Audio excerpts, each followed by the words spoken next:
Deus esteja com todos os profetas e mensageiros. Assalamu alaikum. Que a bênção e a paz de Deus esteja com todos vocês. Se Deus quiser, hoje nós vamos dar continuidade à aula anterior, acerca da mulher no Islã. A primeira aula, na verdade, nós buscamos mostrar um paralelo em como vivia a mulher em sociedades não islâmicas. Na época pré-islâmica, na Jahiliya, outras sociedades como a civilização romana, grega, na Índia, na própria Idade Média. Então, nós procuramos mostrar qual era o status da mulher naquele tipo de sociedade. E depois, nós começamos a fazer um paralelo entre o Islã e essa sociedade, ou seja, o que o Islã trouxe de transformação para a mulher nessa sociedade. Eu só queria saber, ter um retorno se meu áudio, o meu vídeo estão bons, para poder continuar, inshallah.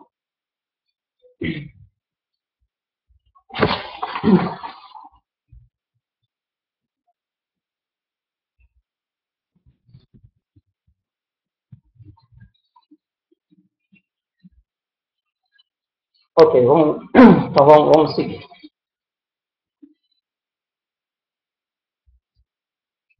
Bom, então hoje a gente vai dar continuidade da parte que a gente parou, a igualdade nos direitos.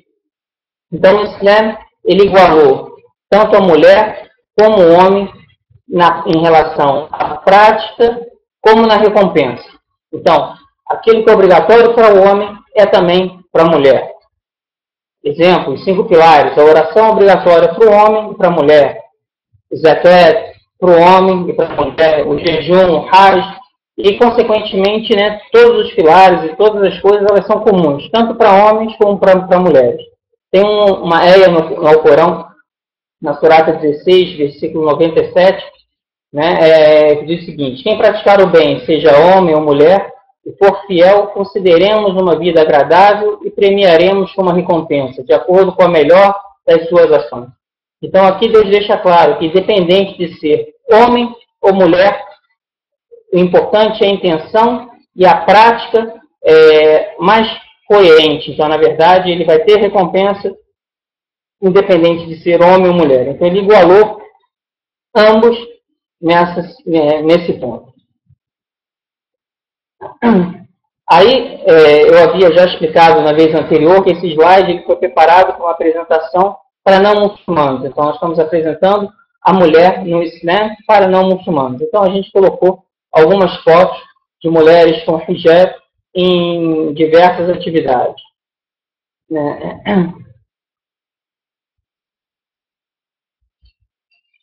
Agora nós vamos tratar de outro ponto extremamente importante: a mulher e seus bens. Nós percebemos que nas civilizações anteriores, praticamente a mulher ela própria era considerada um bem, um patrimônio do marido.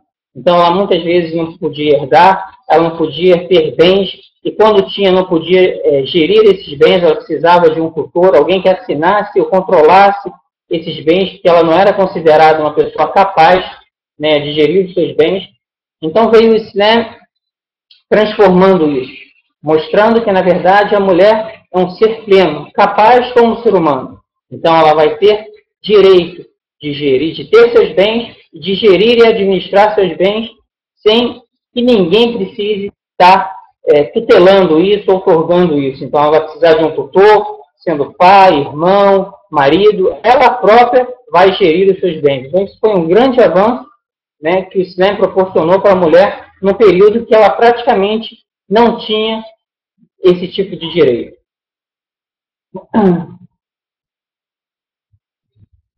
Aqui nesse texto do slide, a gente coloca que era considerada incapaz legalmente por todas as nações que precederam a Renascença Europeia. Então, até então, ela era incapaz legalmente de ter ou administrar seus bens.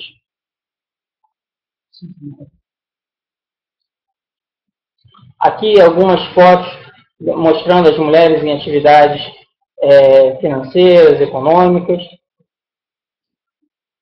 Um detalhe importante também é a questão da herança. O Islã proporcionou à mulher o direito à herança. E nas sociedades anteriores também, a maioria delas ela não tinha esse direito.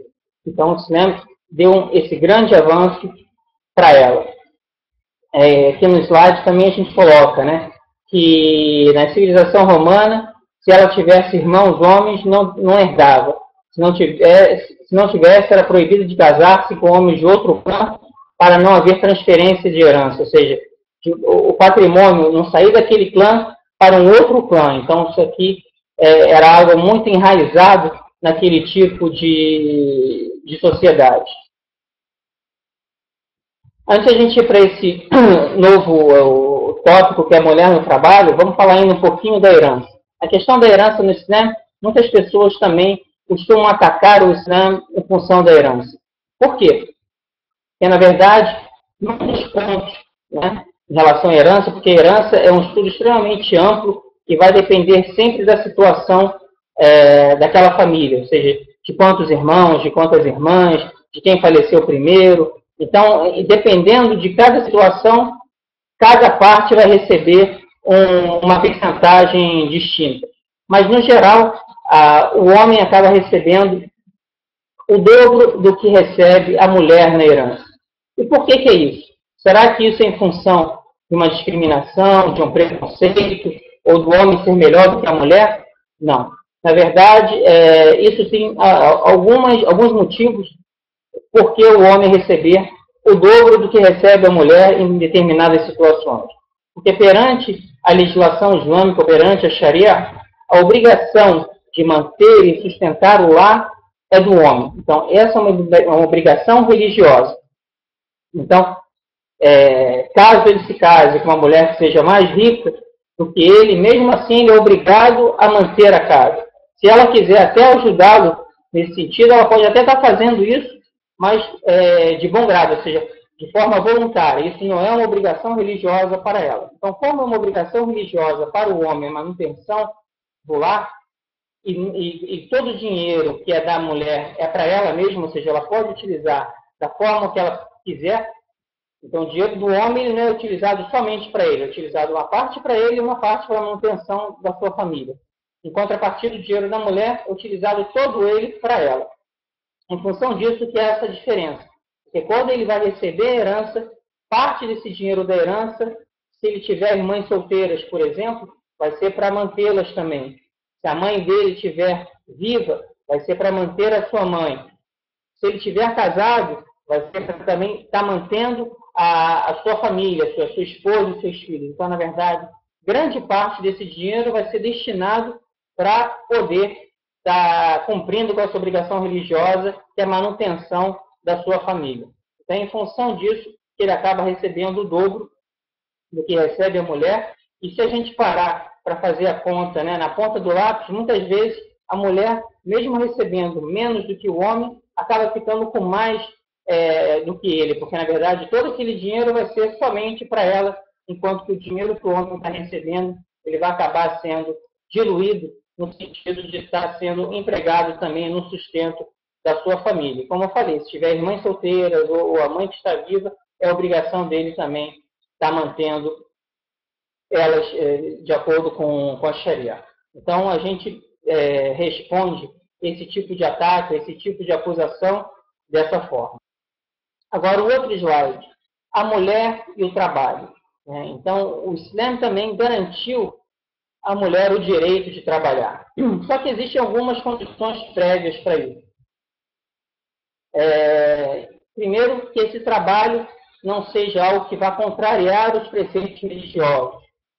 Ou seja, tanto para o homem quanto para a mulher, isso daqui é comum aos dois. Então, por exemplo, trabalhar no local que eu vou estar servindo bebidas inebriantes, isso é pecado, tanto para o homem quanto para a mulher. Então, fazer qualquer tipo de atividade ilícita, né, então seria um pecado, tanto para o homem quanto para a mulher. Um trabalho que ela estivesse expondo o seu corpo, né, isso seria um trabalho ilícito, porque ela estaria contrariando um preceito da Sharia.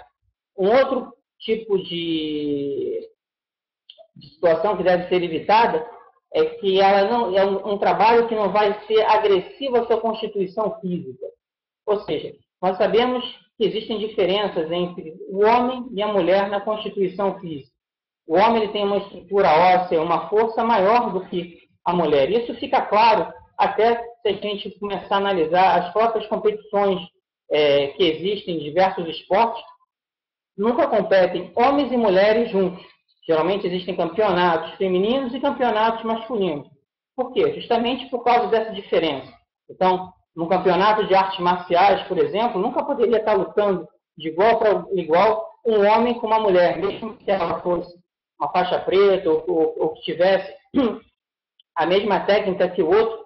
A própria constituição física é diferente. Então, um golpe infringido, né, por um homem teria um impacto, uma força muito maior do que um golpe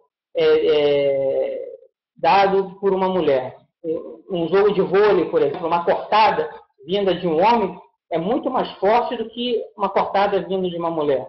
É lógico que existem exceções em todas as situações, mas, na verdade, isso, né, ele dá uma regra geral para essas situações. Então, na verdade, qualquer trabalho que venha agredir essa constituição física, ele não deve ser realizado.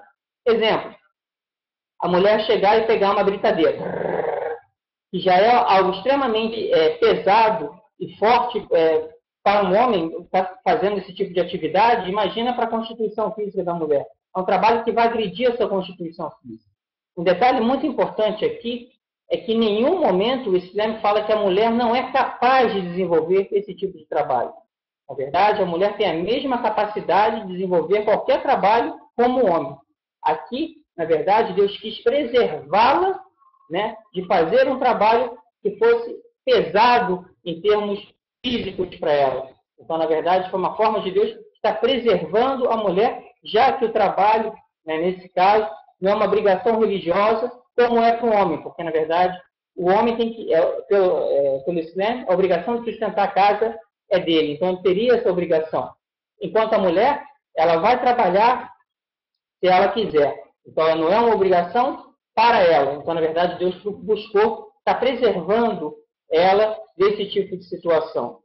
O outro ponto que a gente deve observar também, quando a mulher vai trabalhar, é que ela busque dosar, é lógico, né, se houver essa possibilidade, a carga horária entre o trabalho e a família. Porque a partir do momento que ela se torna mãe, ela também vai ter um dever, uma obrigação com seus filhos. Então, ela não deve negligenciar a questão da educação dos filhos em função do trabalho. Nós percebemos muitas vezes, muitas mulheres, né, elas acabam dando, e sem uma necessidade econômica para estar fazendo isso, mas elas acabam dando uma atenção muito maior ao seu trabalho do que à sua família. Então, eles acabam dedicando um tempo muito grande ao seu trabalho e negligenciando o amor, o carinho e a educação para a sua família. Então, a mulher muçulmana, ela deve dosar, buscar dosar isso, ter uma dedicação ao seu trabalho, sim, mas também ter uma dedicação à sua família, que é extremamente importante. O outro detalhe que a gente deve prestar atenção em relação a essa questão do trabalho é a questão da remuneração, ou seja, do salário. O Islã, ele igualou tanto a mulher quanto ao homem em relação à remuneração. Não existe diferença. Se os dois exercem a mesma função, eles devem receber o mesmo salário. Ela não vai receber um salário menor em função de ser mulher, enquanto que o homem vai receber um salário maior por ser homem. Então, existe uma regra na jurisprudência islâmica que diz a justa igualdade entre o trabalho e a retribuição. Ou seja, independente de ser homem ou mulher, se os dois desempenham a mesma função, eles devem ter a mesma remuneração. Ou seja, eles devem receber o mesmo salário. Então, se antecipou e muito, né, o que veio praticamente em 1951, através da Convenção da Organização Internacional do Trabalho, que buscou rever essa situação e tentar fazer com que a mulher pudesse receber o mesmo salário que o homem quando exerce a mesma função. E nós sabemos que isso até hoje é um grande problema que a mulher enfrenta, porque muitas vezes ela ocupa o mesmo posto de trabalho e recebe bem menos do que o homem na mesma função ou no mesma tarefa, exercendo as mesmas tarefas. Então, isso é uma coisa que a mulher vem brigando até hoje, enquanto que o Islã já proporcionou e já garantiu a ela há muito tempo atrás. Só para vocês terem uma ideia ainda em relação a esse quadro comparativo, somente em 1970 o Reino Unido aprova, né, a igualdade salarial. Então, olha quanto tempo, praticamente, né, século passado. Só em 1911, Portugal permite o trabalho feminino na função pública. E a igualdade salarial somente em 1966. O Brasil ocupa, né, a 100ª posição no ranking de 130 países pesquisados no índice que contabiliza a igualdade salarial entre homens e mulheres. O relatório anual foi publicado pelo Fórum Mundial de Economia em Genebra, em 2008. Então, são alguns dados importantes que a gente tenta ilustrar essas diferenças. Alguns dados adicionais. Né? No Brasil, as mulheres são 4% da força de trabalho, mas ocupam somente 24%. No Brasil, as mulheres são 41% da força de trabalho, mas ocupam somente 24% dos cargos de gerência. Ou seja, os cargos de comando, ela ainda está muito aquém dos homens. Então, ela tem uma dificuldade muito grande de chegar a esses cargos de gerência, enquanto que ela é uma força de trabalho extremamente expressiva, né? 41%. Entretanto, as mulheres brasileiras recebem, em média, o correspondente a 75% do salário dos homens. Então, novamente, essa diferença salarial entre homens e mulheres. Tornam-se diretoras, em média, aos 36 anos de idade, enquanto os homens chegam lá depois dos 40. No entanto, essas executivas ganham, em média, 22,8% menos que os homens. Apesar de elas chegarem mais cedo aos cargos de chefia, muitas das vezes, elas ainda ganham menos que os homens. Conforme o salário cresce, cai a participação feminina. Entre aquelas que recebem mais de 20 salários, apenas 19,3% são mulheres. Então, quanto maior o salário, geralmente é maior em função do cargo, né, de chefia, de presidência, de grande responsabilidade, aí cai também a média, né, em relação às mulheres. Então, são dados que são interessantes nós estarmos prestando atenção.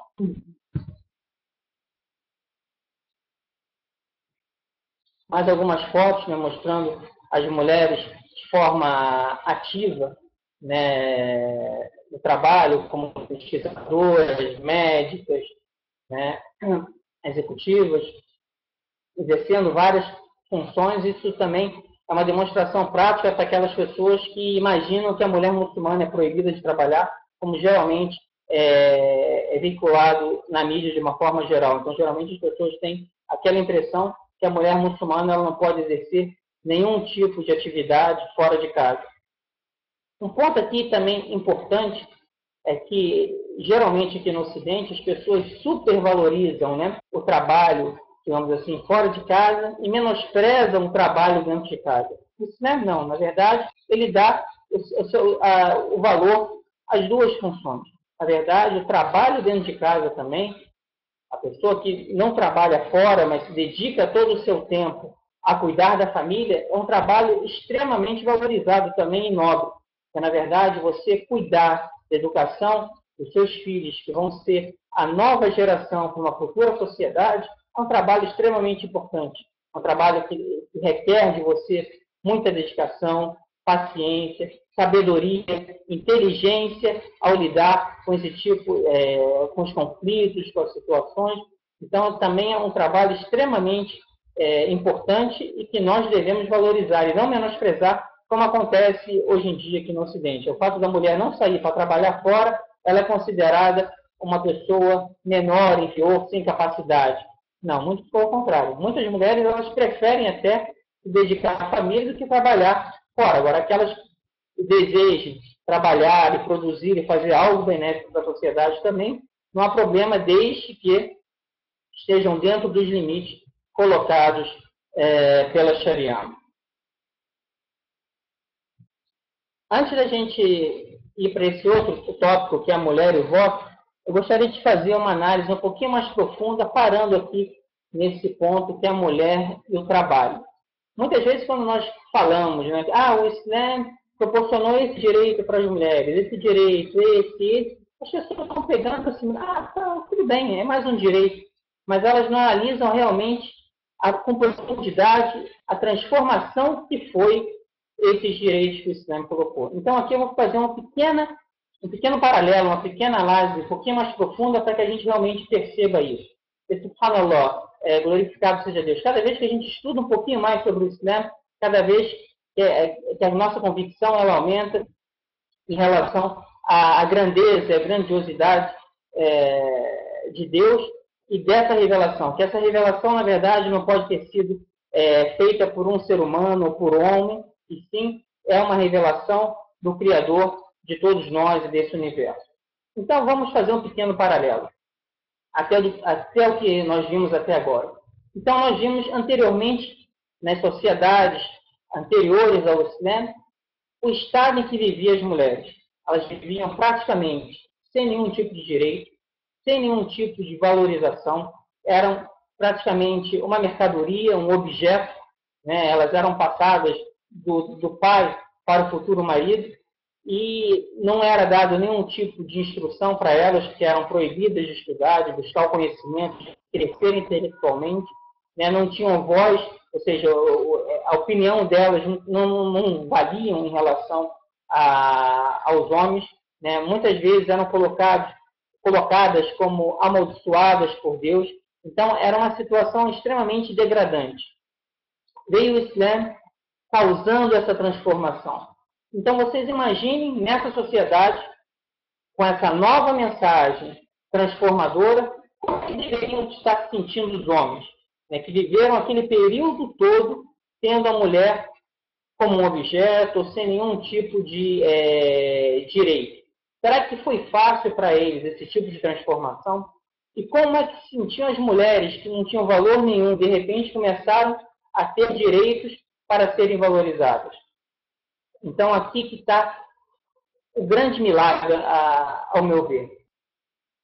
Então, o profeta Muhammad, sallallahu alaihi wasallam, ou seja, que a bênção e a paz de Deus estejam sobre ele, ficou 13 anos em Meca, trabalhando o quê? A questão da fé, a questão da segurança das pessoas em relação à crença. Então, ficou trabalhando basicamente a questão da crença no Islã, bebendo dessa fonte de ensinamento profético. Passados esses 13 anos, os 10 últimos anos em Medina, quando eles já estavam preparados, foi para a parte prática, ou seja, para que eles já começassem a colocar isso em prática. Então, a partir daí, começou a vir a transformação. De uma sociedade onde ela não era valorizada, o Islã, através dos seus ensinamentos, começou a trabalhar nos dois. O homem, que precisava ser trabalhado para absorver essa nova transformação na sociedade, e a mulher. Então, quando o Islã, esses pontos que eu vou agora citar, depois eu vou aprofundar mais adiante, se Deus quiser. Então, agora vou colocar en passant de passagem para que a gente possa estar fazendo uma análise mais profunda. Então, na verdade, quando o Islã chega e fala que o paraíso corre aos pés das mães, né? Em outro dito, quando uma pessoa vem perguntar a quem eu devo o melhor tratamento, o profeta falou a sua mãe, depois ele falou a sua mãe, depois ele falou a sua mãe, e por último o seu pai, ou seja, ele deu a mãe 3 vezes mais que o pai, as pessoas, os homens já começam a ser educados. Opa, peraí, ele está falando da minha mãe, que é uma mulher. Então já começou a ter uma valorização. Quando ele fala, né, que as filhas vão ser, quando você tem filhas e quando você as educa de forma correta, elas vão servir como uma barreira para impedir o seu ingresso no inferno, ele começa a analisar, opa, a minha filha é uma mulher que está sendo valorizada. Né? Quando ele coloca que o casamento aqui, antigamente era um casamento que era obrigatório, a pessoa não escolhia, ela era obrigada a se casar com quem os pais colocavam. Quando ele coloca o casamento deve ser também com amor, com carinho, com rahma, com misericórdia, né? E tudo aquilo você começa a valorizar a sua esposa como uma parceira. Quando o profeta Muhammad, que a bênção, a paz de Deus esteja sobre ele, começou a dar exemplos, né, de consulta às suas esposas, isso daqui serve de exemplo para quê? Para que os homens também seguissem isso, então começassem a consultar as suas esposas. Então, na verdade, começou a haver uma educação dos homens para uma transformação desses direitos das mulheres. Então, o profeta começou a trabalhar isso em relação aos homens. Em relação às mulheres, ele começou a trabalhar também vários outros fatores. Quando a mulher ela não tinha praticamente nenhum tipo de autoestima, o Islã começou a dar essa autoestima para essas mulheres. Quando ele fala que o paraíso está nos pés das mães, ele está elevando a autoestima dessa mulher. Opa, eu sou valorizado, o paraíso vai estar aos meus pés. Quando ele fala que uma filha vai servir de proteção à entrada do pai no inferno, ele está valorizando essa mulher. Quando ele coloca que a esposa ela deve ser consultada pelo seu marido, ele está elevando a autoestima da mulher. Então, na verdade, ele começou a fazer um trabalho também junto à mulher, dando uma autoestima para ela. Então, ela já começa a entrar nessa nova fase com uma autoestima elevada. Depois ele fala o quê? Que ela deve buscar o conhecimento. Então, colocou o conhecimento como uma obrigação religiosa. Essa obrigação religiosa serve para quê? Para que ela se prepare para essa nova fase. Porque a partir do momento que ela tem conhecimento, de uma forma multidisciplinar, não só um conhecimento religioso, ela vai estar se preparando para ser uma mãe que vai educar os seus filhos, para ser uma esposa mais sábia, que vai poder aconselhar o seu marido, uma pessoa que vai conhecer os seus direitos para poder brigar por eles quando necessário, e uma pessoa que vai estar preparada para exercer funções na frente de chefia, ou de comando, ou seja, quando ela for necessária para o mercado de trabalho, ou seja, quando ela tiver que trabalhar, ela vai ter a capacidade de estar exercendo ocupações de chefia, e não como aconteceu em relação à mulher no Ocidente. O que aconteceu com a mulher no Ocidente foi justamente o contrário. Então, aqui, o que aconteceu? Deus começou a preparar tanto os homens quanto as mulheres para essa transformação. Então, foi uma transformação que foi dada numa sociedade como um todo. Homens e mulheres foram preparados para essa transformação. Em contrapartida, na sociedade ocidental, a mulher ela não tinha, ela continuou sendo menosprezada. Então, ela não tinha direito à propriedade, que só foi conseguir praticamente no século XIX, XX, de gerir os seus bens, não tinha direito à herança. Então, quando ela foi forçada, na verdade, ela foi forçada a entrar no mercado de trabalho, em função da Segunda Guerra Mundial, principalmente, onde nós tivemos um contingente enorme de homens que vieram falecer. Então, a economia girava, estava trabalhando toda em função da guerra, e ela necessitava de mão de obra. Então, na verdade, as mulheres, praticamente foram empurradas da casa para o mercado de trabalho. Não foi dado a elas opção. Elas foram empurradas porque não havia ninguém para estar ocupando aquelas funções. Então, elas foram empurradas para o mercado de trabalho. Ali, elas começaram a ter uma remuneração muito baixa, né, e exercer uma jornada dupla de trabalho. Então, elas saíam para trabalhar fora de casa e dentro de casa, quando retornavam, tinha uma jornada muito maior. Então, isso foi uma carga muito grande para a mulher. E em nenhum momento na sociedade o que aconteceu foi em relação a se tentar realmente proporcionar algo de positivo para a mulher em relação a esse aspecto. Deixa eu só ver nos slides anteriores se eu já passei por esse ponto ou não, acho que sim. Peraí. Não tinha, só que eu acho que um ponto importante eu esqueci de mencionar.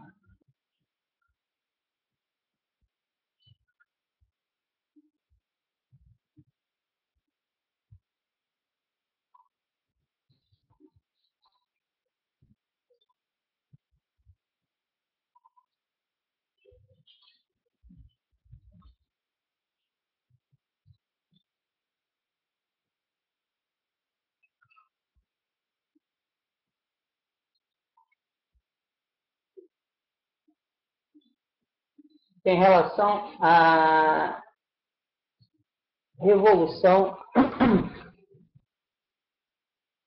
Francesa, onde, através da liberdade, igualdade e fraternidade, né, se buscou libertar os homens da opressão também.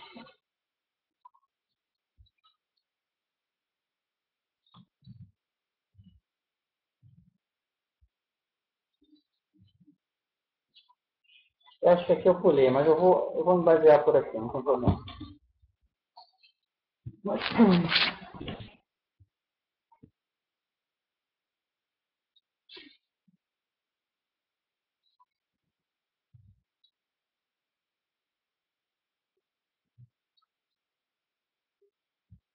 Em 1789, né, com a Revolução Francesa, que através daquele lema que todo mundo conhece, liberdade, igualdade, fraternidade, se buscava o quê? Se buscava, na verdade, a libertação do homem, né, e que ele tivesse dentro daquela sociedade uma igualdade e fraternidade. Se esqueceram, na verdade, de incluir as mulheres em relação a esse aspecto. E a prova disso que Olympe de Gouges, eu acredito que seja essa a forma correta de pronunciar, elaborou uma declaração dos direitos da mulher em 1791. Então, em 1789, né, com a Revolução Francesa, em 1791, Olympe de Gouges elaborou essa declaração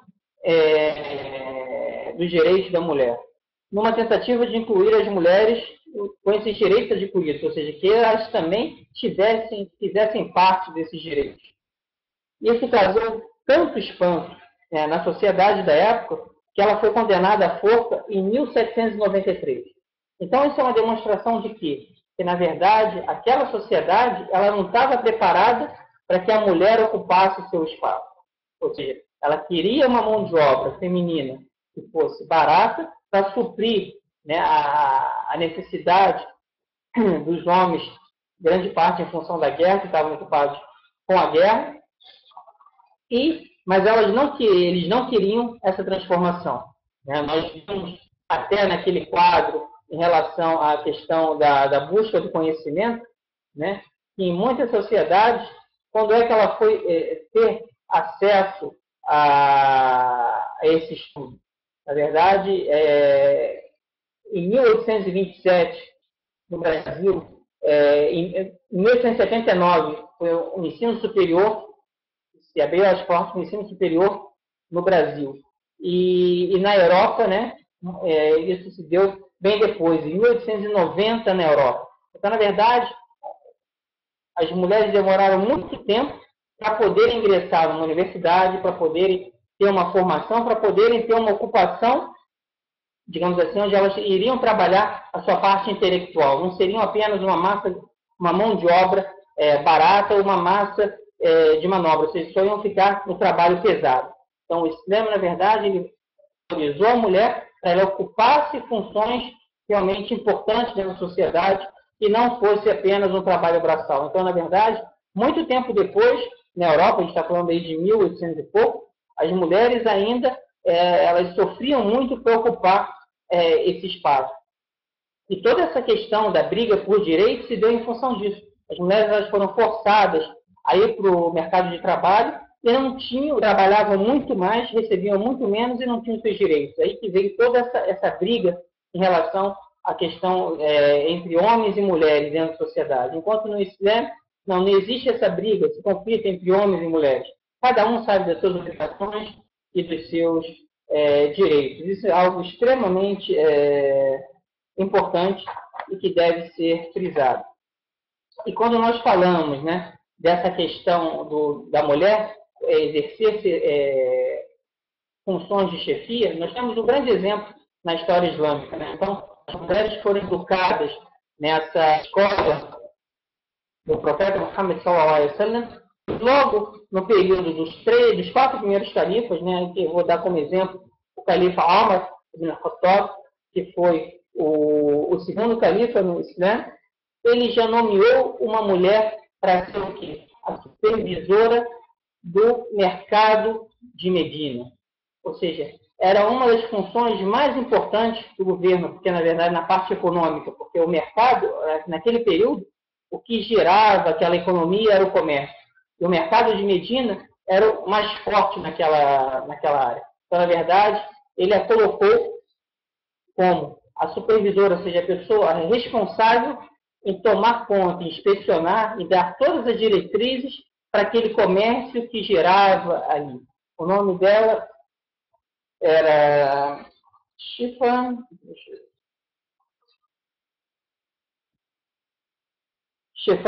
bint Abdullah. Né? Então, essa era a mulher que ocupou esse cargo e ela tinha uma característica muito interessante. Ela era extremamente intelectualizada, ela tinha um conhecimento multidisciplinar, ela era médica, ou seja, ela tinha como uma função também, né, da parte da medicina. Ela era uma companheira, então ela, tanto na parte da medicina como na parte administrativa, ela tinha um preparo enorme. Então isso também demonstra uma outra característica dos muçulmanos naquele período, é que eles buscavam um conhecimento multidisciplinar, eles não se limitavam a uma determinada área. Hoje em dia, você fala, não, a pessoa dá para a área de exatas, ela só quer saber de cálculos, a outra para a área de humanas.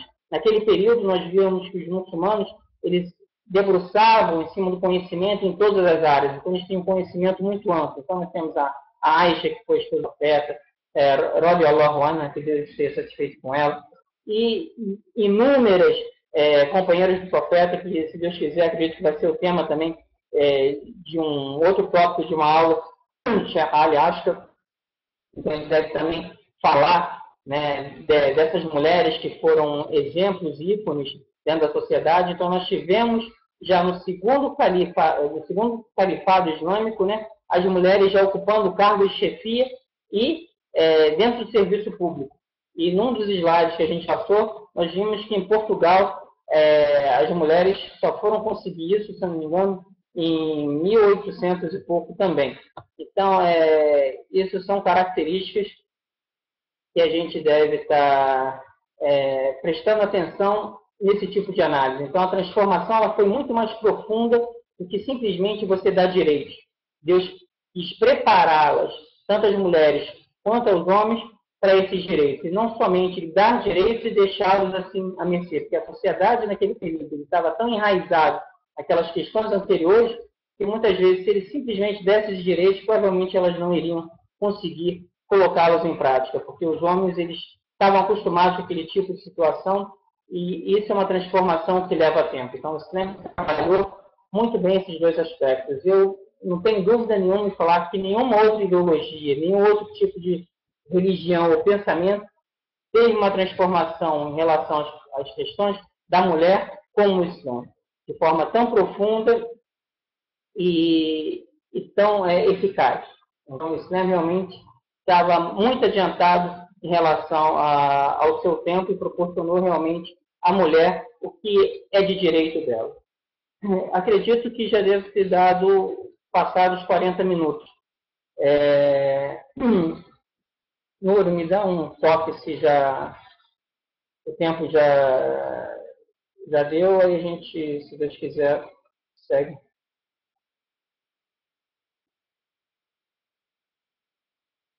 Tá, então ela falou que realmente o tempo já deu. Eu, na verdade, até me perdi aqui nos slides. Deixa eu ver aqui. De repente eu posso falar. Isso, né? Então eu vou falar de mais esse tópico que eu acho que eu acabei não comentando.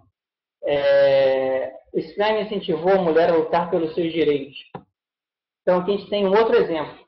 Né? Também na época do Califa Omar, ele, numa audiência pública, ele convocou as pessoas e ali ele quis limitar o valor do dote, né? Porque, na verdade, naquele período as pessoas já estavam começando a extrapolar e sair do princípio real, que é o mahr, ou seja, seria um presente que o futuro esposo dá para a sua futura esposa, um sinal de sinceridade, né? Para que aquela data não passasse em branco.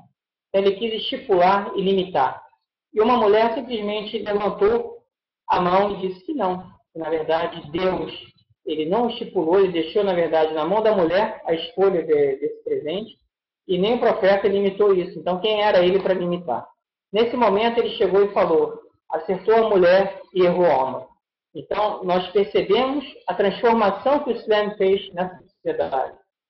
Ela, diante de um chefe de Estado, o seu direito. Ou seja, ela não teve nenhum tipo de receio, de medo, de contestar aquilo que ela achava que era direito dela, em função de todo esse preparo que o Islã deu a ela. E só a título de curiosidade, nós podemos colocar alguns versículos, né, que aparecem na Bíblia a esse respeito. 1 Coríntios 14:34 diz o seguinte: que as mulheres fiquem caladas nas assembleias, como faz em todas as igrejas dos cristãos, pois não lhes é permitido tomar a palavra, devem ficar submissas, como diz também a lei. Então, nós percebemos uma postura completamente oposta do que o Islã colocou. Na verdade, a mulher ela tem direito de se expressar, ela tem direito de colocar a sua opinião, e ela tem direito de lutar por seus direitos a partir do momento que ela sente que esses direitos estão sendo retirados dela. Vamos para um outro aqui. Então, aqui eu coloquei também algumas fotos, né, de manifestações das mulheres na França em relação à questão de tentar impedir que elas usassem a flagelo. Então, liberdade, igualdade, fraternidade, aonde está indo agora? Então, eram alguns dos slogans que estavam sendo utilizados por elas. Aqui, acho que eu cheguei a pular isso daqui, que é o que eu queria falar, né, da Revolução Francesa, mas eu depois acabei falando. Há outro aspecto aqui que eu pulei. Até 1938, no Código Civil francês, lia-se que as incapazes legalmente eram três: as crianças, os loucos e as mulheres. Então, as mulheres, até 1938, eram colocadas na mesma categoria dos loucos e das crianças. No Brasil, somente com a Lei 4.121, de 1962, conhecida como o Estatuto da Mulher Casada, que a mulher adquiriu plena capacidade civil.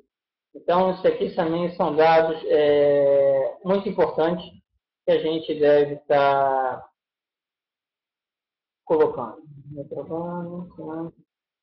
Tá, então, a gente para aqui. Se Deus quiser, na próxima aula a gente inicia falando sobre a questão da mulher, do voto, para dar sequência a essas aulas. Né? Em relação ao título da aula que está, Purificação do Coração, na verdade, está equivocado. Inicialmente era até para a gente trabalhar um pouquinho nisso, mas a gente resolveu mudar as aulas, então a gente vai falar agora sobre a questão da mulher no Islã, e depois, se Deus quiser, provavelmente a gente vai falar sobre a introdução do Islã. A gente vai dar uma introdução bem ampla em relação ao Islã, mas isso a gente fala um pouquinho mais adiante. Então, agora, se as pessoas tiverem perguntas a fazer, comentários, alguma coisa, fiquem à vontade. Fica à vontade.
Obrigado.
Bom, na verdade, excelente pergunta, Gustavo.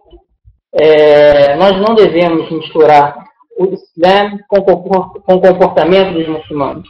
O Islã é claro, ele se baseia no Alcorão e na Sunna, ou seja, nos ditos e na prática do profeta Muhammad, que a benção e a paz de Deus esteja sobre ele. Então ele é claro e transparente, os ensinamentos estão ali. E quando os muçulmanos eles foram realmente coerentes com o ensinamento do Islã, as mulheres tiveram todos esses direitos garantidos na prática. Então, na verdade, não é uma utopia, algo que a gente coloque e nunca vai conseguir concretizar. Na verdade, as mulheres realmente elas conseguiram, durante um tempo muito grande, todos esses direitos na prática. O que acontece? É que hoje em dia nós não temos nenhum Estado islâmico, ou seja, um Estado que é baseado na Sharia, 100%, ou seja, baseado principalmente nas duas fontes principais, que são o Corão e a Sunna do profeta Muhammad, que é bem essa paz dele sobre ele. Então nós temos estados onde a maioria, em alguns, onde a maioria da população é muçulmana, onde as suas leis ou são seculares, como em muitos países árabes, outros que são mistos, ou seja, parte da legislação é secular e parte da legislação ela é religiosa, como nos aspectos de casamento, divórcio, que eles acabam utilizando, e outros se utiliza grande parte dos ensinamentos religiosos, mas eles não são 100%. Então, na verdade, hoje você não tem um Estado muçulmano. Então, muitas vezes você tem governantes, né, que governam esses países tendo outros interesses do que, na verdade, colocar em prática os ensinamentos do Islã. E com o passar do tempo, através de vários processos políticos, a gente pode colocar colonização e grande parte, infelizmente, né, das nações árabes sendo ditaduras ou monarquias, então que fogem, na verdade, à forma islâmica de governo. Então, isso tudo acabou tendo um reflexo muito grande dentro da população. Então, o aspecto cultural acabou tendo uma supremacia maior do que o aspecto religioso. Então, isso foi acontecendo de gerações em gerações, fora as influências externas também, que não queriam que o sistema islâmico continuasse sendo implementado. Então, houveram vários fatores que fizeram com que as mulheres, hoje em dia, infelizmente, isso é uma realidade, a gente não pode tentar tampar o sol com a peneira. Muitos dos direitos que o Islã proporcionou para elas, hoje elas não conseguem ter nesses países de maioria muçulmana. Mas, de forma alguma, isso é culpa do Islã. Isso é culpa de uma outra conjuntura que veio agora, política, de vários interesses, que fez com que ela perdesse esses direitos. Se Deus quiser, hoje está tendo uma renovação em relação... Os muçulmanos estão retornando, digamos assim, à prática islâmica, né? E quem sabe, com esse retorno dos muçulmanos à prática islâmica, esse quadro possa se alterar e elas realmente voltarem a ter todos os direitos que o Islã já garantiu a elas há 1434 anos atrás. Espero ter respondido a sua pergunta.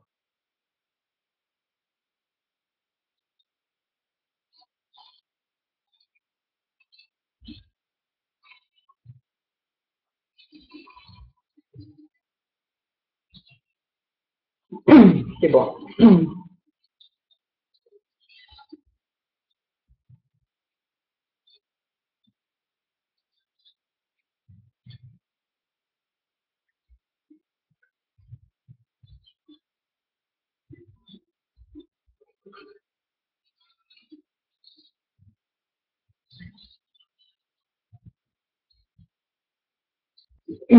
Tatiana, na verdade, a pessoa, para se tornar muçulmana, ela tem que ter algumas características.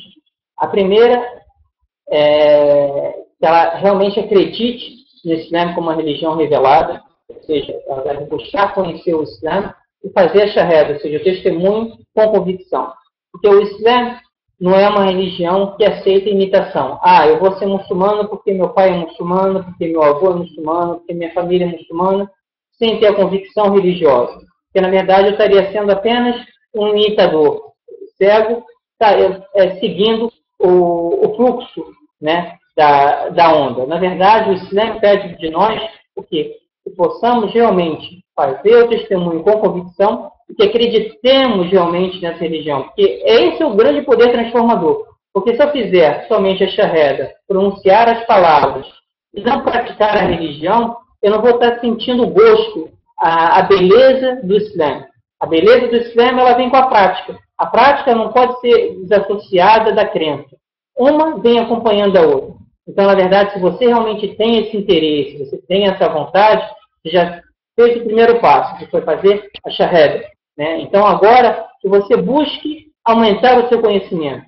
E a cada coisa nova que você aprender, você vai colocando em prática, né? Na verdade, isso vai servir até de estímulo, se Deus quiser, para que o seu marido também volte a praticar o Islã. Na verdade, ele, ao olhar a você, te olhar praticando isso, né, ele vai falar, poxa, eu que nasci numa família muçulmana, eu que tenho essa bagagem, eu não estou fazendo. A minha esposa que acabou de entrar no Islã, está praticando. Então, isso pode fazer com que ele venha repetir em relação à postura dele. E você, se Deus quiser, cada vez que você aprender um pouquinho mais e colocar isso em prática, você vai começar a sentir a beleza do que é o Islã. O Islã, na verdade, a beleza dele é com a prática. É aí que você vai realmente sentir o que é o Islã. Então, o meu conselho a você, irmã, é que busque realmente o conhecimento. Essa é uma ótima forma de se buscar o conhecimento também. Se você tiver na cidade que você mora, alguma mesquita, algum centro islâmico que tem algum sheikh, isso também é primordial, que você tenha um acompanhamento de uma pessoa que tenha um conhecimento da religião, para que você possa crescer em relação à sua prática, à sua crença, para que ela fique cada vez mais firme. Espero ter ajudado a responder a sua pergunta.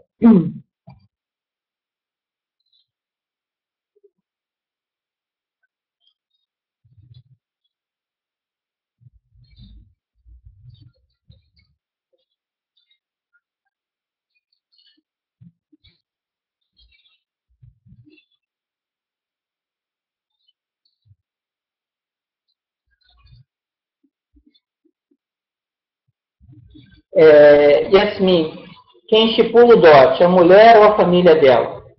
Na verdade, a mulher. Isso aqui é um outro ponto extremamente importante e que a gente deve esclarecer também.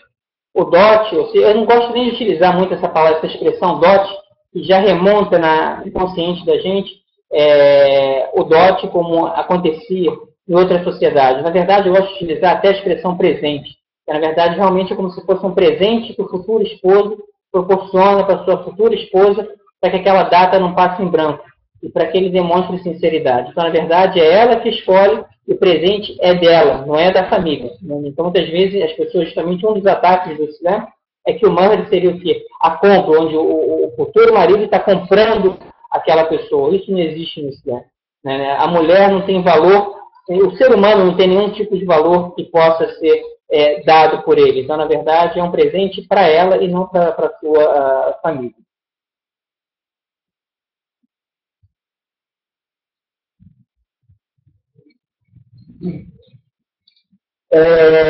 Tigiane, a sua pergunta em relação à questão da poligamia. Esse é um assunto que a gente vai trabalhar um pouquinho mais na frente. Uma coisa, se vocês me permitem, não sei se seria correto ou não, mas as perguntas deveriam sempre estar girando em torno do que a gente deu, porque a gente vai falar, se Deus quiser, na próxima aula, sobre a questão do casamento, né? Aí a gente vai trabalhar a questão da poligamia, porque se eu te der uma resposta agora, eu não vou te dar ela da forma completa, como ia trabalhar na parte do casamento, né? E, de repente, vou antecipar algo que eu ainda vou dar. Então, eu não sei, eu vou deixar para a Nu estipular isso. Se eu quiser que eu responda, eu já começo a desenhar uma resposta em relação a isso, mas vai ser uma aula que a gente vai dar um pouquinho à frente. Aí fica a critério da mediadora o que a gente faz. Se quiser, por mim, não tem problema, posso estar respondendo. Eu vou seguir e daqui a pouco eu volto para você, Cristiane.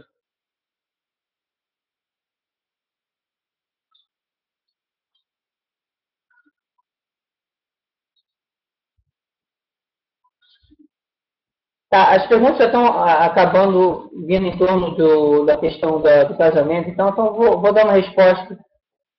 Deixa eu ver.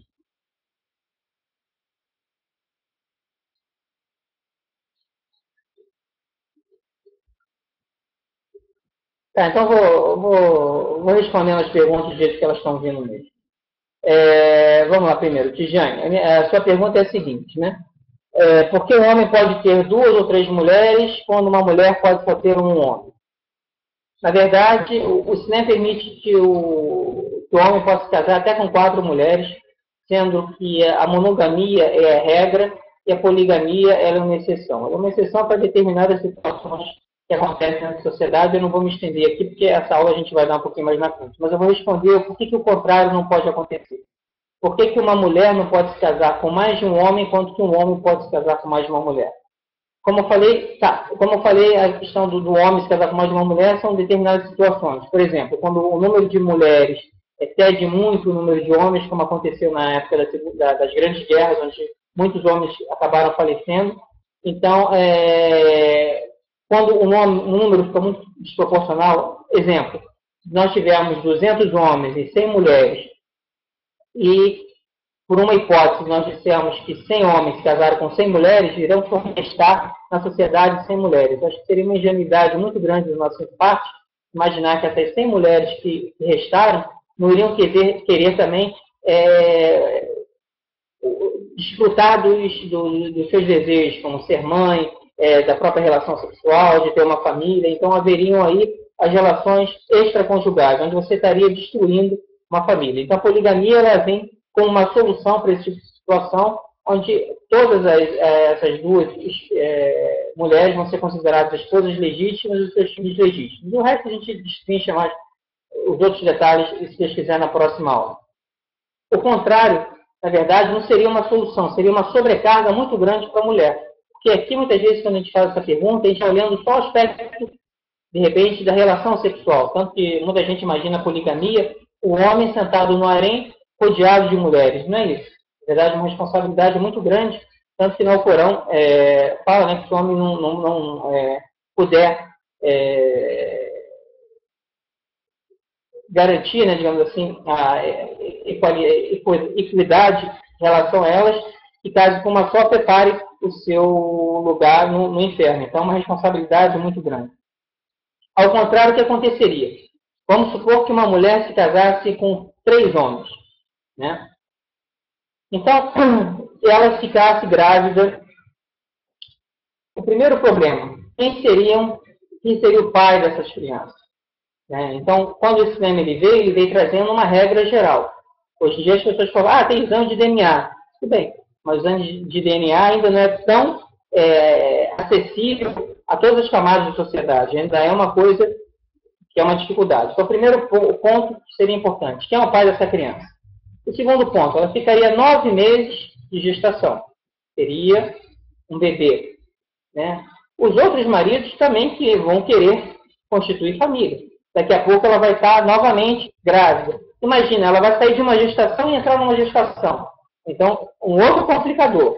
O terceiro complicador, com quem ficariam os filhos? Ou seja, se ela tem filhos dos 3 casamentos, em que casa ficaria aqueles filhos? Ela deixaria os filhos com o marido ou traria todos os filhos para uma mesma casa? Então, na verdade, esse tipo de situação, que é a poliandria, não ia trazer nenhum tipo de benefício para a mulher. Muito pelo contrário, ia trazer uma sobrecarga muito maior para ela. Enquanto que a poligamia é uma solução, uma tentativa de solução para uma determinada situação que existe na sociedade. Mas, como eu falei, eu vou destrinchar isso na próxima aula, se Deus quiser, quando a gente falar sobre o casamento. Aqui é só dar uma pincelada para você poder ter uma noção em relação a esse ponto e não passar sem uma resposta. Nery, a minha pergunta é: que atitude um casal muçulmano que quer se casar somente na religião deve tomar, quando a lei do país onde moram proíbe que se casem somente na religião? Na verdade, para Deus, o casamento religioso já é o suficiente. A partir do momento que você se casa no religioso, você não está mais cometendo nenhum tipo de pecado. E se você só se casasse no civil, se casar no religioso, né, tendo a possibilidade, você poderia estar incorrendo em pecado. Então, quando você se casa no religioso, islamicamente falando, você já está com casamento perfeito, ou seja, dentro dos parâmetros islâmicos. O casamento civil seria mais para uma comodidade em relação às questões do país onde você vive. Então, a questão de poder estar registrando os seus filhos como realmente filhos legítimos, né? Toda a questão da documentação. Então, tudo isso, determinadas garantias aqui, então seria interessante também estar se casando no civil. Mas se a pessoa não quiser, pode se casar somente no religioso perante a visão islâmica, porque esse já é o casamento suficiente, digamos assim. Caso alguma das perguntas, né, não tenha sido respondida da forma adequada, a pessoa queira fazer algum tipo de comentário ou queira fazer mais alguma coisa, fiquem à vontade. Gustavo, gostaria de saber sobre a separação que existe entre homens e mulheres, principalmente em países árabes. Parece não ser tanto assim na Turquia. Até que ponto a religião permite que homens e mulheres convivam em conjunto? É necessário haver realmente tanta segregação? Pergunto isso porque a maior parte das minhas amizades são mulheres e não vejo problema com isso. Na verdade, o Islã é a religião do equilíbrio, né? O que é proibido realmente dentro do Islã é que fiquem um homem e uma mulher em um ambiente fechado, isolado, somente os dois. Tem um dito do profeta Muhammad, que a benção, a paz deixa sobre ele, ele diz que o terceiro entre eles será o Shaitan, ou seja, Satanás. Então, se estão duas pessoas, um homem e uma mulher, num ambiente fechado, isolados, um vai começar, o Shaitan, o Satanás, vai começar a brincar com os dois. Então, quando um deu um sorrisinho, o outro, opa, ele sorriu para mim. A partir daí, começam as outras coisas. Agora, se você está num ambiente aberto, né, numa rua, num shopping, algo do gênero, e você tiver homens e mulheres, desde que se deu ao respeito, né, em relação à conversa, a questão do toque, não ter toque entre homens e mulheres, que não são permitido toque, o que é permitido são aquelas pessoas que você, no caso, o marido, o irmão, o tio, o pai, o avô, aquelas pessoas que não pode contrair matrimônio, ou o seu próprio marido, o primos, o amigo, se daí você não pode ter o toque. Então, se você respeitando, né, todas essas regras, aí não há problema que você está no mesmo ambiente, homens e mulheres, desde que você tenha a etiqueta e comportamento islâmico na hora de lidar com essa situação. Então, evitar ao máximo estar isolado um homem e uma mulher que possa vir contrair matrimônio, porque isso é proibido realmente dentro disso, né? Agora, dentro de uma sociedade, né, se você está num ambiente aberto e existem homens e mulheres, você pode conversar, mas dentro da etiqueta islâmica. Em alguns países, né, sempre respeitando também a parte da etiqueta daquele determinado país. Se você está num país de maioria muçulmana e que esse tipo de situação não é muito comum, não é muito bem visto, então que a gente deve também respeitar e seguir o costume, ou o hábito, ou a forma de viver daquela sociedade. Né, completando a minha pergunta, a possibilidade deste casamento ser feito pela internet, na verdade, né, eu desaconselho que os casamentos sejam feitos pela internet. E aqui também vai um conselho às irmãs, principalmente, né, e aos irmãos. Hoje nós trabalhamos com divulgação, as pessoas que estão que fazem um trabalho dentro das mesquitas, eles estão percebendo algo que é preocupante hoje em dia. Os casamentos via internet. Ou seja, as pessoas do Brasil, somente as irmãs, acabam entrando em contato com irmãos fora do Brasil, de culturas completamente distintas, diferentes, hábitos diferentes, né? E a internet é uma faca de dois gumes, porque eu posso estar do outro lado da tela, me passando por uma pessoa que eu não sou. Então, isso é extremamente preocupante. A pessoa tem que analisar muito bem antes de dar esse passo. Existem casos de casamentos que deram certo através da internet? Existem, mas, na minha opinião, são exceções. A maioria dos casos que nós observamos, eles acabam em divórcio e acabam não durando muito tempo, justamente por causa disso. Porque as pessoas elas não, acabam não dando a devida atenção à questão cultural, e quando a pessoa vem para cá ou ela vai para lá, existe um choque muito grande de culturas, somente dos países da Índia, Paquistão, Afeganistão, são culturas extremamente diferentes, então as mulheres têm uma dificuldade grande nesse aspecto. Então eu peço que vocês tomem muito cuidado ao ter esse tipo de conversa com pessoas de outros países e busquem o auxílio de alguém da mesquita para que possam estar dando algum tipo de assessoramento para vocês, para que vocês não venham cair em armadilhas. Muitas das vezes, essas pessoas que tentam um casamento pela internet, elas estão querendo, na verdade, uma permanência num determinado país. Então, eles veem como uma fonte para conseguir a permanência o casamento com uma irmã muçulmana, por exemplo, que ele acaba passando um jeito de ser que, na verdade, ele não é, e quando se vai ver pessoalmente, se descobre que é algo completamente diferente. Então, eu peço que tome muito cuidado com isso, e isso está se propagando de uma forma muito grande e é preocupante. Então, busquem, se possível, dentro do próprio país, existem várias pessoas que são muçulmanas, revertidos ou não revertidos, busquem aqui antes de buscar lá fora. Então, esse é um conselho que eu dou para você, irmã. Celeste, eu como muçulmana só poderei me casar com um muçulmano. Correto. Celeste, por que isso? Na verdade, algumas pessoas podem chegar a falar, mas isso é uma discriminação. Por que então um muçulmano ele pode se casar com uma não muçulmana e uma muçulmana só pode se casar com um muçulmano? na verdade, historicamente falando, é uma obrigação religiosa do muçulmano respeitar a religião do seu semelhante.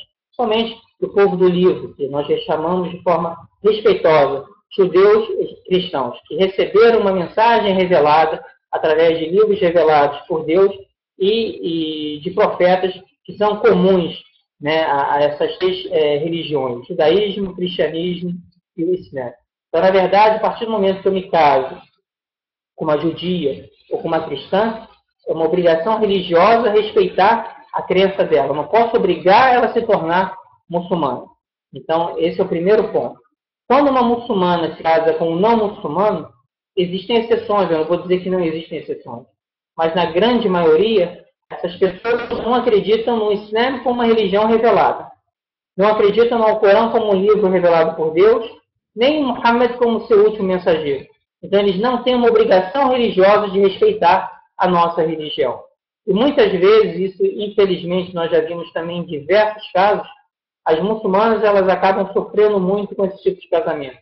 Porque em determinadas situações, por exemplo, você vê uma pressão para que ela tire o hijab, para que ela comece a não usar o hijab. Muitas vezes ela acaba cedendo. Em períodos em que você tem um jejum no mês de Ramadã, você tem que se abster de alimento, de relação sexual. Por vezes ele quer forçar a que ela venha a ter algum tipo de relação sexual naquele período que ela não possa. E outras coisas mais que acabam dificultando a prática dessa irmã. Então, na verdade, Deus, quando ele colocou esse tipo de regra, foi justamente para proteger a muçulmana na sua prática. Enquanto, em contrapartida, como uma obrigação religiosa, o muçulmano, por si só, ele já tem a obrigação de respeitar a religião da sua futura esposa. E até para se casar com uma judia, uma cristã, existem também características e regras que devem ser seguidas. Também não é de qualquer forma que isso se dá. Guarda, salam aleikum, irmãs e irmãos. Boa resposta do nosso irmão Sam. E aproveito para dizer que a cada dia sinto mais alegria no Islã. É uma pena que às vezes as pessoas procuram as mesquitas, mas não buscam conhecer o Islã. E aí vem as dificuldades de obedecer. O Alcorão e as Sunas, principalmente com relação às vestimentas, linguagem. Gostaria que o irmão, no próximo momento, falasse sobre a postura da mulher, não só na mesquita, mas também na sociedade. Inshallah. Valdirene, trabalhar como enfermeira no Brasil é complicado, né? Como fazer para não cometer haram no banho de leite, por exemplo? Na verdade, existem exceções, né? O médico, por exemplo, se ele está... O ideal é que uma mulher muçulmana busque uma médica para atender ela e que um muçulmano busque um homem. Mas aí você também tem que buscar a questão da competência. Se eu tiver uma médica que é menos competente que um médico, então eu devo procurar aquele que é mais competente. Então, na questão da medicina, principalmente, quando um médico está examinando uma mulher muçulmana, ele não está cometendo pecado, porque ali é uma exceção, é uma questão de necessidade. E no seu caso, também, você é uma enfermeira, você está cuidando de um paciente. Então, na verdade, se você tiver a possibilidade, dentro do seu trabalho, de buscar, estar dando esse tipo de banho somente para as mulheres e conversar para alguma das suas colegas de trabalho estarem fazendo isso para os homens, seria o ideal. Porque, na verdade, você estaria se preservando nesse sentido. Mas caso realmente isso seja impossível, em função do trabalho e da carga de trabalho que tem em relação às suas colegas de trabalho, isso seria uma exceção, acredito. Mas como eu sou um divulgador e não sou um sheik, né, se você quisesse depois confirmar ou ter uma posição mais firme de um sheik, eu acho que seria até ideal. Mas, a princípio, esse é o conselho que eu te dou. Se tiver a possibilidade, ótimo. Se não tiver, é uma exceção, mas sempre se deve buscar um sheik para que possa dar uma posição mais embasada.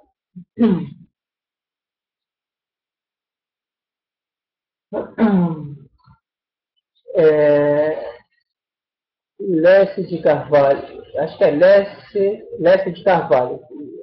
Quando a mulher se autodeprecia na sociedade, ocupando posições e locais não compatíveis com ela, alegando medo de perder o emprego que possui, continuando esse problema, como podemos ajudar a solucionar isso? Qual caminho podemos tomar para diminuir até erradicar tal problema existente hoje? Eu vou ser sincero, eu não entendi muito a pergunta. Vou até reler para...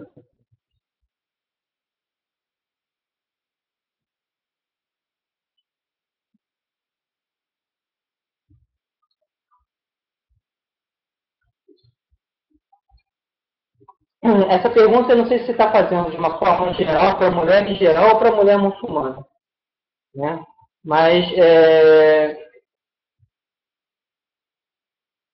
se for para uma mulher não muçulmana, a gente, infelizmente, não tem muito o que fazer. Na verdade, o que a gente pode fazer é justamente estar mostrando isso que eu estou tentando mostrar para vocês, né?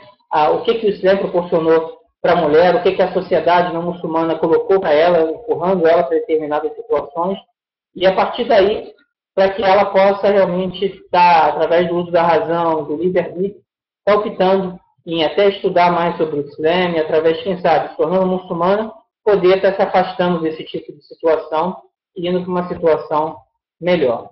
Então, esse, de repente, poderia ser um conselho que eu daria nesse sentido, que a gente, fora isso, não pode fazer nada. A nossa obrigação é apenas mostrar, né, e tentar sempre mostrar com argumentos fortes, sólidos, que possam realmente ser aceitáveis para essa pessoa. Esse é o conselho que eu dou. Se não foi bem esse o sentido da pergunta, me perdoe e faça novamente, que realmente foi o que eu pude entender. A questão da poligamia está ligada às guerras. Era uma forma de proteger as viúvas da época, pode confirmar? Sim, esse é um dos motivos, né? Quando você tem um desnível muito grande entre o número de homens e mulheres. Então, na verdade, ficavam muitas mulheres muitas vezes com famílias, com filhos, sem ter onde buscar suprir as suas necessidades, até toda a carência, não só material, mas até emocional e tudo. Então, na verdade, para diminuir esse tipo de desigualdade, número de homens e mulheres, a poligamia ela veio como uma solução para justamente dar esse apoio, esse suporte para essas mulheres.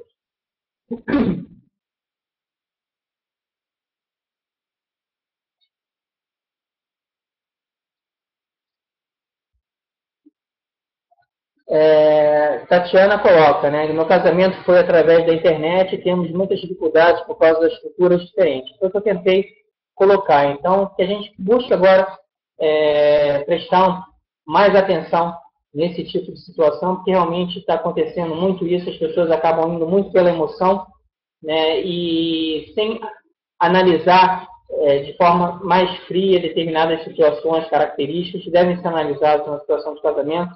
E eu rogo a Deus, né, que Ele possa iluminar você e o seu marido, e que vocês possam, da melhor maneira possível, né, estarem se entendendo e solucionando essas situações, se Deus quiser.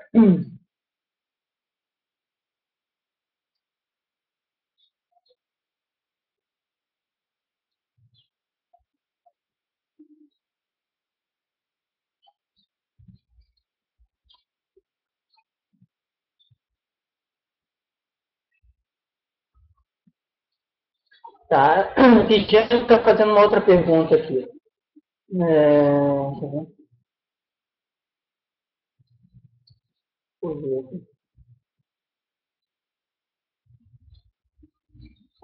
Assalamu alaikum, chamo-me Salil, mas eu queria saber se um muçulmano está a namorar com uma menina e depois ele quer casar com ela. Como eles podem fazer para casar?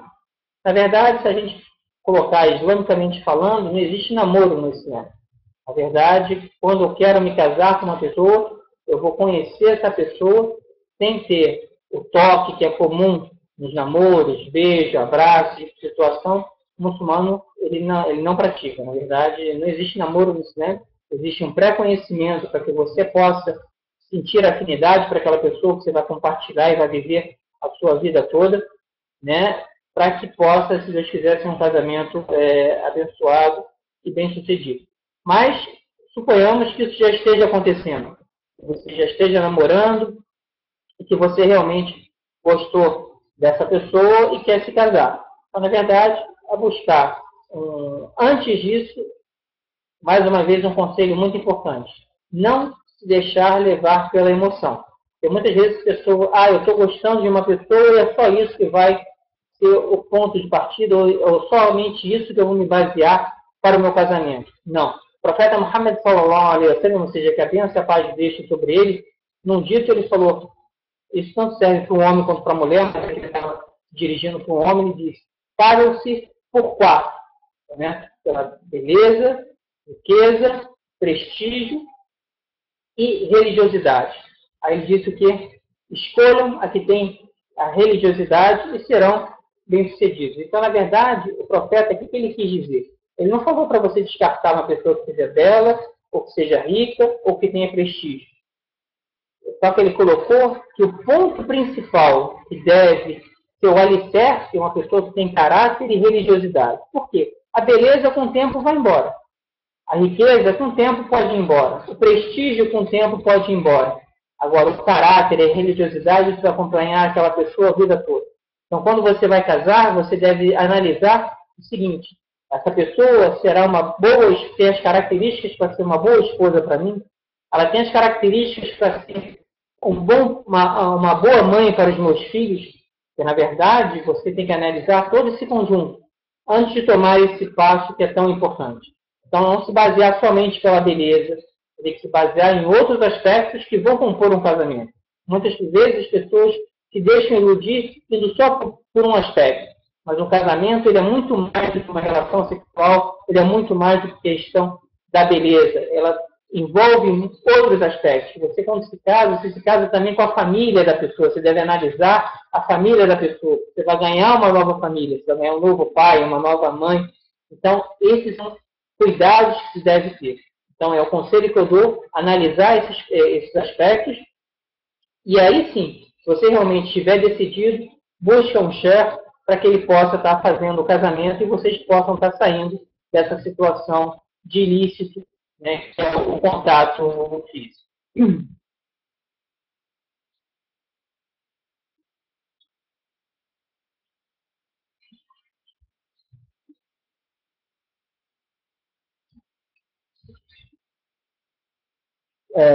Cláudio, caso a mulher muçulmana sofra qualquer tipo de discriminação no seu ambiente de trabalho, qual ou quais as providências que ela deve tomar?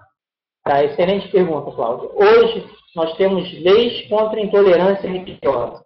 E essas leis, elas devem ser aplicadas. Então, se você sofreu qualquer tipo de discriminação pela questão religiosa, você deve se dirigir, né, às autoridades, à delegacia, e exigir que no auto seja colocado como lei de intolerância religiosa. Porque muitas vezes eles não colocam isso na lei. Aí o processo ele vai desenrolar por um outro caminho. Então, colocar como intolerância religiosa. Você deve buscar a mesquita para ter algum tipo de assessoria jurídica, ou qualquer coisa você pode até tentar entrar em contato com nós aqui da Sociedade Beneficente Muçulmana do Rio de Janeiro, né, que nós já temos um trabalho nessa área, participamos de comissão de combate à intolerância religiosa e vários grupos que atuam nessa área para poder te orientar da melhor maneira possível, como você deve proceder e como você deve, ao se dirigir à delegacia, todo esse procedimento para que a gente possa te dar, se Deus quiser, um suporte, um rumo, né, um norte nesse tipo de situação.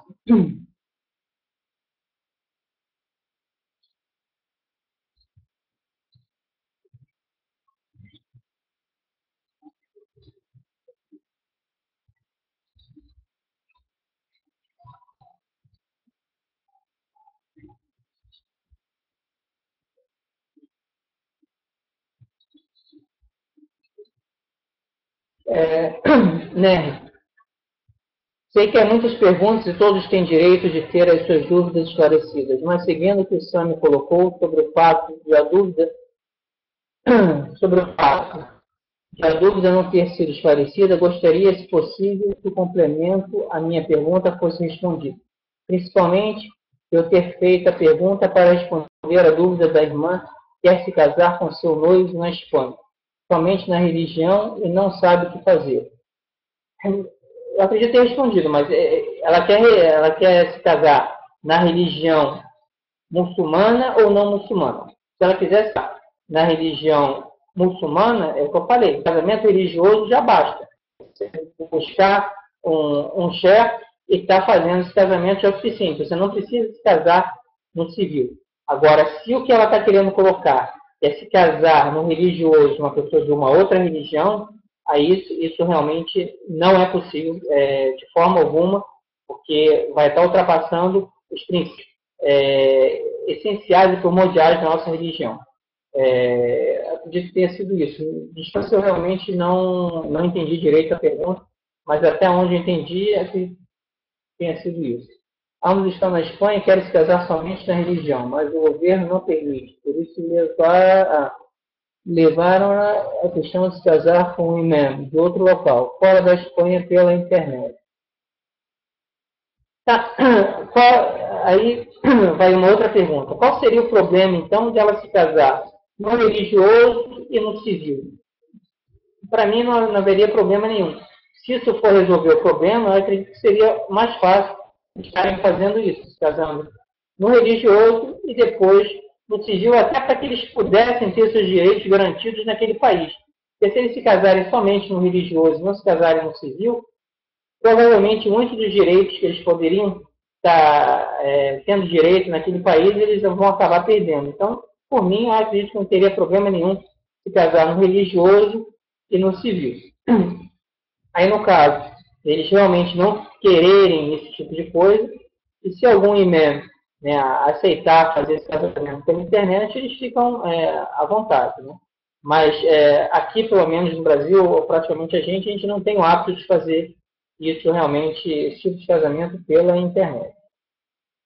Quando a muçulmana se sujeita a um emprego não correto dentro do Islã, alegando que necessita de sustento, como podemos ajudar e ou solucionar esse problema? Na verdade, que a gente sujeita a um emprego não correto dentro do Islã.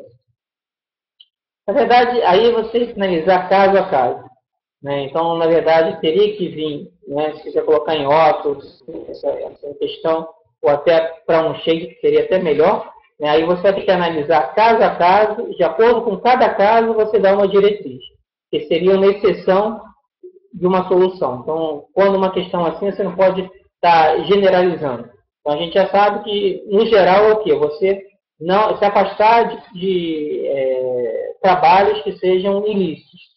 Mas por algum motivo, uma necessidade, a pessoa se viu naquele trabalho, a gente vai ter que analisar caso a caso para que a partir daí podemos dar a orientação mais apropriada. E assim fica muito vago, não deve ser colocado assim também de uma forma geral aqui. Se quiser, depois em off, eu já coloquei meu e-mail da vez passada, se for necessário eu coloco de novo, aí a gente pode estar trocando figurinha e conforme o caso, passando até para que um sheik possa estar dando uma opinião mais embasada, se Deus quiser.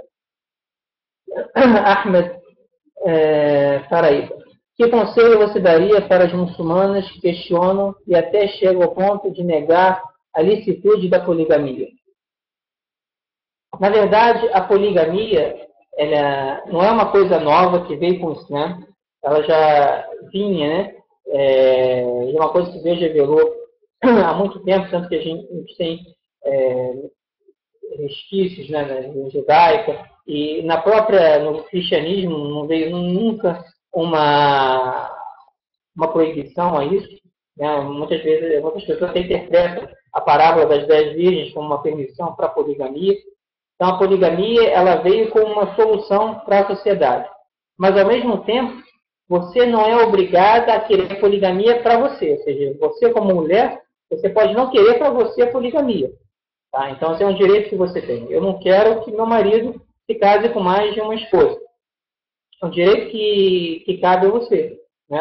E se ele quiser se casar com mais de uma esposa, então, eu posso,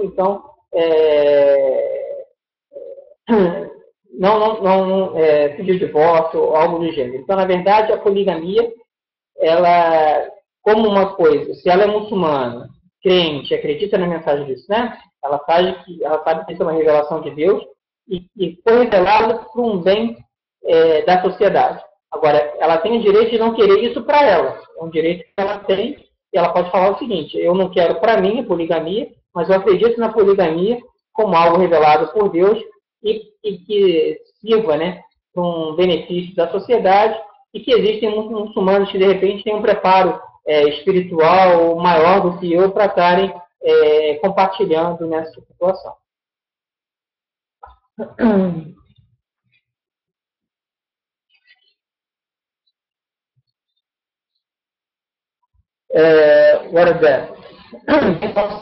Com relação à discriminação que a irmã Cláudia se refere, eu também passei. Mas como precisavam do meu trabalho, permanece e muito feliz com as minhas vestimentas muçulmanas. O problema é que ninguém diz que é porque você é muçulmano ou porque é negro. Certeza, na verdade, nós não devemos nunca abrir mão da nossa convicção religiosa. Então, na verdade, hoje a legislação ela nos dá um suporte para que a gente possa estar brigando pelos nossos direitos. A gente nunca deve abrir mão da nossa religião, porque se a gente abrir mão da nossa religião e deixar que esse tipo de problema ele se reproduza, isso vai atingir muito mais pessoas. A partir do momento que 2, 3, 4 pessoas tomaram a frente e lutaram por seus direitos, as outras pessoas vão ficar temerosas em fazer esse tipo de discriminação. Então, nós devemos ter realmente a coragem em estar lutando pelos nossos direitos, mas sempre de forma equilibrada, com inteligência e com sabedoria.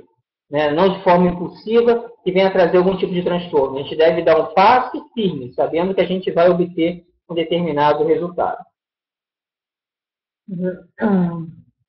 Tatiana, meu marido adotou os costumes brasileiros. Como posso trazer ele para o caminho reto novamente? Na verdade, eu costumo dizer que a melhor forma de divulgar o Islã é através da nossa conduta, da nossa prática. Então, muitas vezes, nós podemos falar horas e horas, entrar por um ouvido e sair pelo outro.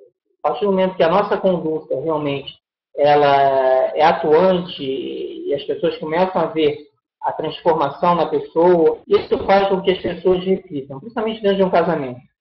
A partir do momento que ele começar a ver a sua prática coerente com isso, né?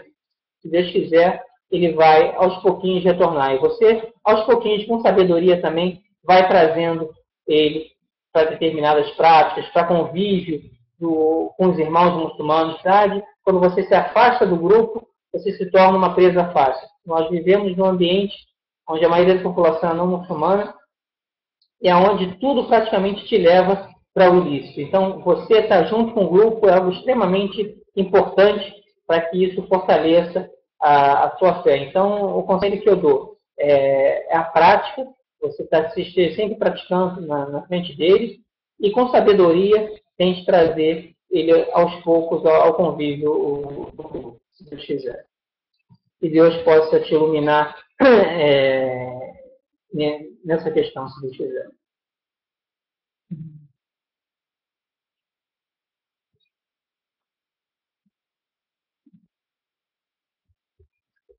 Cláudia, caso o casal queira se casar na mesquita, quem é a pessoa que faz esse casamento? Somente o sheik? Na verdade, o sheik, se existir um sheik naquela mesquita, é ele que deve assumir esse papel. Caso não exista, dentro de uma comunidade, uma pessoa que tem um grande conhecimento do Islã, ele pode também estar fazendo esse casamento. Mas a questão do respeito, se existe um sheik, ele é a autoridade máxima naquela mesquita. Então, isso é uma atribuição que deve ser feita por ele. Então, deve-se procurar ele para estar fazendo isso.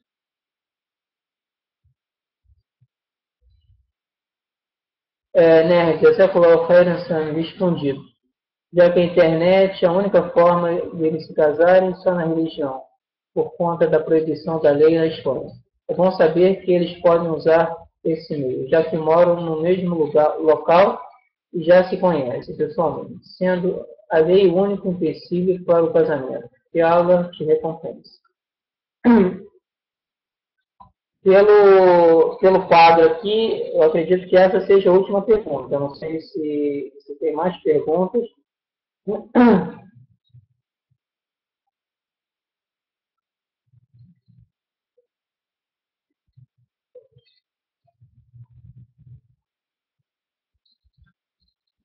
Tá ótimo. Então, estou recebendo um comunicado que realmente já terminaram as perguntas. Agradeço a paciência de vocês. Né? Espero ter contribuído de alguma forma para que aumentasse o conhecimento de vocês acerca do Islã. E, se Deus quiser, estaremos presentes, né, na próxima aula, complementando um pouquinho mais esses aspectos relacionados a Islã. Muito obrigado. Assalamu alaikum a todos vocês. Obrigado.